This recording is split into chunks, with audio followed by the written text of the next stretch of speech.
Hello good morning traders. आज 9 February 2024 सर्वांचं स्वागत आहे रॉयल बुल्स युट्यूब चॅनलमध्ये. वेळ झाली प्री मार्केट इन्साइट्सची. मी अक्षय तुमच्यासाठी घेऊन आलोय प्री मार्केट इन्साइट्स. तर चला बघूया आपलं मार्केट आज कुठे ओपन होऊ शकतं, कोणत्या प्रकारच्या ऑपॉर्च्युनिटीज आपल्याला मार्केटमध्ये मिळू शकतात आणि त्यासाठी आपण कशा प्रकारे प्लॅन करू शकतो.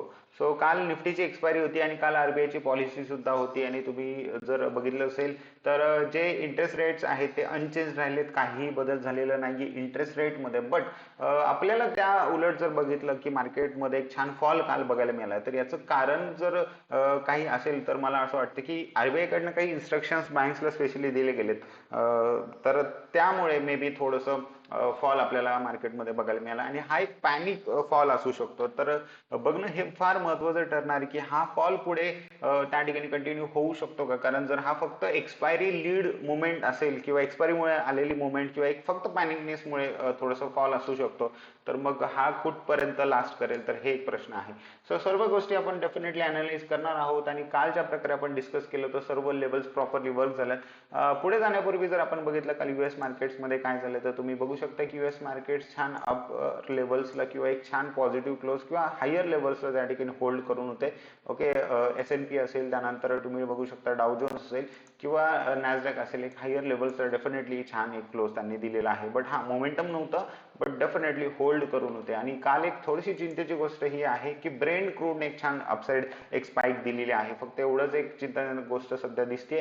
बाकी डॉलर इंडेक्स आणि जे 10-year बॉन्ड्स आहेत ते अजूनही फ्लॅट ट्रेड करतात. सो तिथे काही असं निगेटिव्ह नोट पास होत नाहीये त्यांच्याकडनं. त्यानंतर जर आपण बघितलं, इंडिया विक्स ऑलरेडी अजून पण एक चांगल्या लेवल्सला ट्रेड करता, हायर लेवल्सलाच आहे. व्होलॅटिलिटी मार्केटमध्ये डेफिनेटली बोलून आणि काल त्याचा अनुभव तुम्हाला काल आलाच असेल. एक छान व्होलॅटिलिटी काल मार्केटमध्ये होती.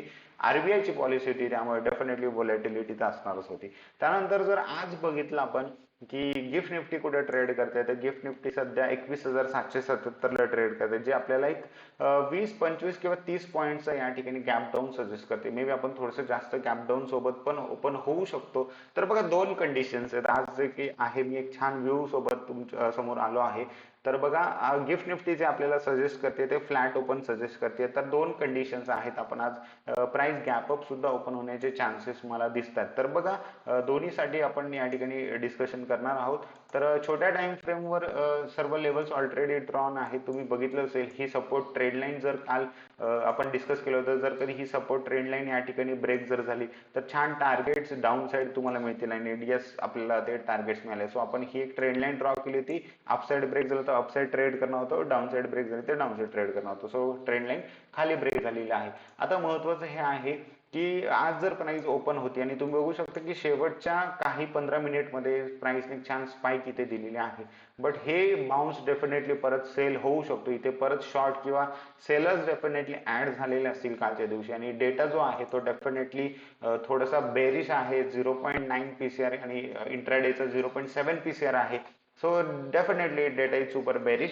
आता प्राइस जर आज गॅप डाऊन ओपन होईल 30-40 पॉईंटने, तर प्राइस इथे कुठेतरी ओपन होईल आणि तुम्हाला हे बघायचंय की जर प्राइस गॅप डाऊन ओपन होऊन खाली येते तर हा जो कालचा लो आहे किंवा ही जी लेवल आहे जी मी ड्रॉ केली, तुम्ही बघू शकता की 21,630 ते 21,620 ही जी लेवल आहे, ही जर प्राइसने निफ्टीने स्पेशली सस्टेन जर केली ही लेवल, इथेच कुठेतरी प्राइस थांबून एक तुम्हाला असं दिसतंय की हा लो जो आहे कालचा प्राइसने इथे ब्रेक केला आणि हा ब्रेक करून प्राइस जर परत वर येते, एक हायर लो बनवून प्राइस तुम्हाला एकदम फास्ट वर जाताना दिसू शकते. ही कंडिशन याची प्रोबॅबिलिटी मला स्पेशली फार जास्त वाटते. तर हे गोष्ट लक्षात ठेवा की कालच्या दिवसाचा लो ब्रेक करून प्राइस एक फास्ट आणि एक स्विफ्ट मूव्ह अपसाइड, एक शॉर्ट कव्हरिंग मुवमेंट वरच्या दिशेत तुम्हाला बघायला मिळू शकते मे बी.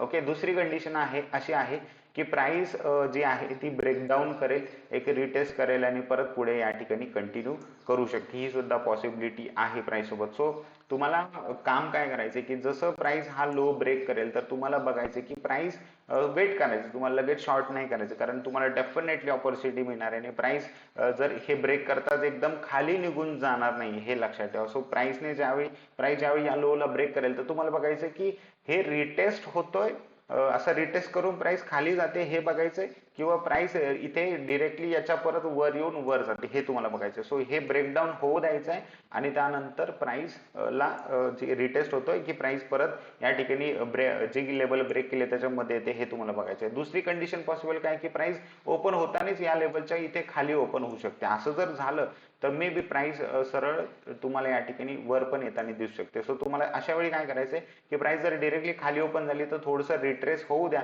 मग इथनं जर प्राइस परत खाली येईल आणि प्राइस तुम्हाला दिसते की एक हायर लो बनवते, म्हणजे जो एक जिथे ओपन झाली ते त्याच्या थोडंसं वर थांबूनच जर प्राइस वर चालली तर तुम्ही बाय करा.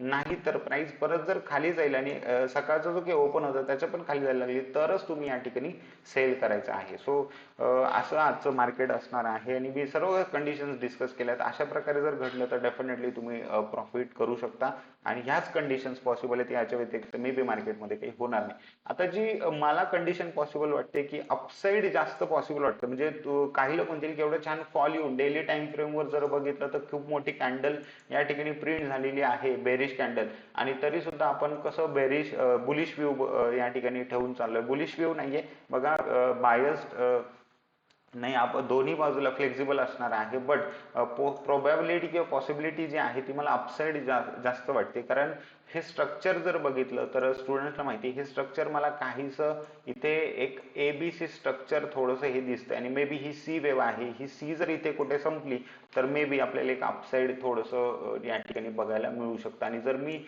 फिब रिट्रेसमेंट टूल जर या ठिकाणी यूज करतोय तर तुम्ही बघू शकता की एक्झॅक्टली 50% च्या जवळपास 50% एक गोल्डन रेशोच्या आसपास प्राइस आहे.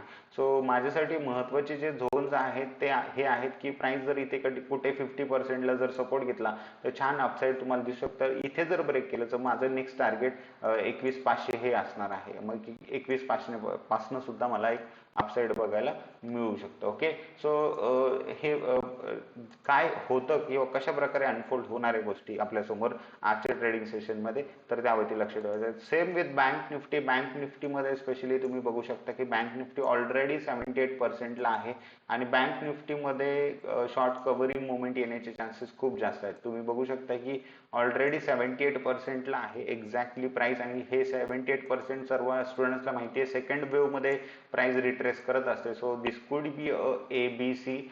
ओके, आणि जर हे एबीसी असेल तर मे बी तुम्हाला एक अशी मुवमेंट वरच्या दिशेत डेफिनेटली मिळू शकते. ओके, सो बँक निफ्टी मध्ये सुद्धा तुम्हाला काय करायचं आहे की जर कधी प्राइस 45,250 किंवा 45,300 च्या वर जर सस्टेन करेल तर एक छान मुवमेंट तुम्हाला 46,000 आणि त्याच्याही वर डेफिनेटली बघायला मिळेल. हे माझे शब्द लक्षात ठेवा. ओके, सो आज सेन्सेक्सची एक्सपायरी आहे आणि बाकी जे आहे तुम्ही इतर इंडायसेस मध्ये आउट ऑफ द मनी सोबत आज ट्रेड करू शकता. Okay, today's trading session will also be volatile, थोडंसं वोलाटाईल आज सुद्धा असू शकतं.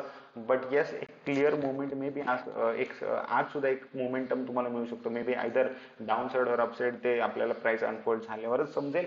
बट सर्वांनी येस प्रॉपरली ट्रेड करा, प्लॅन करा, प्लॅन नुसार ट्रेड करा. क्वांटिटी जी आहे ती तुमच्या मनी मॅनेजमेंट मध्येच ठेवा, रिस्क प्रॉपरली मॅनेज करा आणि येस माइंड सुद्धा मॅनेजमेंट तुम्हाला करायचं आहे. And yes, enjoy today's trading session. भेटूया आपण नेक्स्ट इनसाइट्स मध्ये. तोपर्यंत thank you so much everyone. Have a nice day and take care.